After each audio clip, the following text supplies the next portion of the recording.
When it comes to malware, if we're focusing on the behavior of propagating to other malicious or other hosts that we want to send the malicious code to, oftentimes the code that the attacker writes is called self-replicating code. So this is a code snippet that outputs a copy of itself when you run the code. So somehow you have to carefully design the code, and it's a cute little coding puzzle to try and make this work, so that when someone runs the code, not only does the code run, but it also prints a copy of itself so that that copy can be sent to other computers as well. And what's powerful about self-replicating code is that it can be used to automatically propagate malware between computers.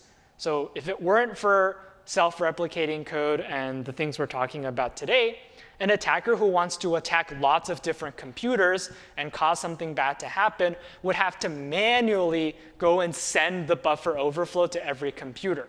And that happens sometimes. Maybe the attacker wants to manually target a bunch of computers. But another possibility is for the attacker to target computers and also have the code replicate itself to try and infect other computers as well.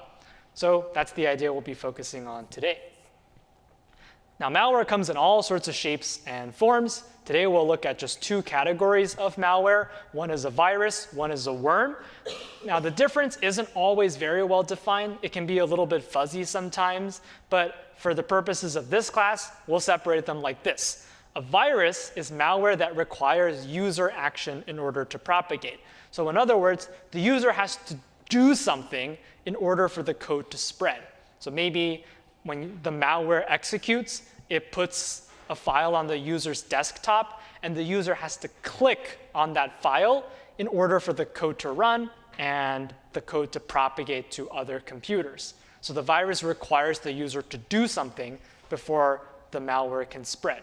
By contrast, the worm usually doesn't require user input to spread. So for example, if a buffer overflow succeeds and shellcode is already running, maybe the worm just starts propagating itself right away, and the user doesn't have to open a file or click on anything for the attack to propagate.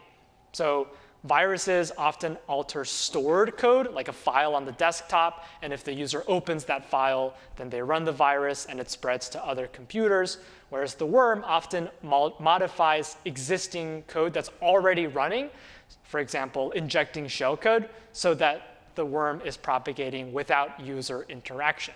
And once again, sometimes these strategies are used together, so the difference isn't always very clear, but these are the two categories we'll look at today.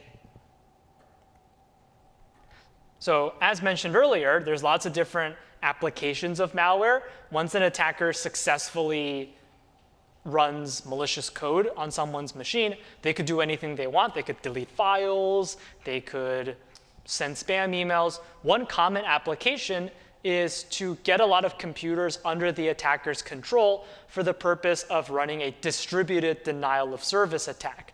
So remember, a DDoS attack has many different computers all targeting the same server. One way to get so many computers is to run malware, which automatically propagates. So it can infect lots of different computers automatically. And every computer that comes under the attacker's control might be programmed to target a specific server. That could be one way that DDoS attacks occur. But as mentioned earlier, malware can do all sorts of different other things as well.